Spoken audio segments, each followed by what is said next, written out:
Azərbaycan Dövlət Aqrar Universitetində görkəmli alim, baytarlıq mikrobiologiyası üzrə ilk Azərbaycanlı elmlər doktoru professor Yunis Səfərovun anadan olmasının 100 illiyinə həsr olunan yubiley tədbiri keçirilib. Tədbirdə şəhidlərin xatirəsi yad olunub, dövlət himni səsləndirilib.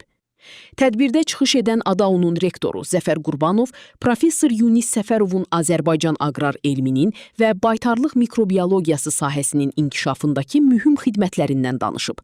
Bildirilib ki, alim ölkədə bu sahənin formalaşmasına böyük töhfələr verib, yetişdirdiyi mütəxəssislər və elmi irsi bu gün də ehtiramla yad edilir. Çıxış zamanı həmçinin 15 may tarixinin ADAUNun yaradılmasının ildönümü olduğu vurğulanıb, universitetin professor müəllim heyəti, əməkdaşları, tələbələri və məzunları təbrik olunub. Tədbir çərçivəsində Yunis Səfərovun həyat və fəaliyyətinə həsr olunan videoçarx nümayiş etdirilib. Daha sonra müxtəlif çıxışçılar alimlə bağlı xatirələrini bölüşərək onun elmi və pedaqoji fəaliyyətindən bəhs ediblər. Yubilyarın ailə üzvləri universitet rəhbərliyinə təşəkkürlərini ifadə ediblər.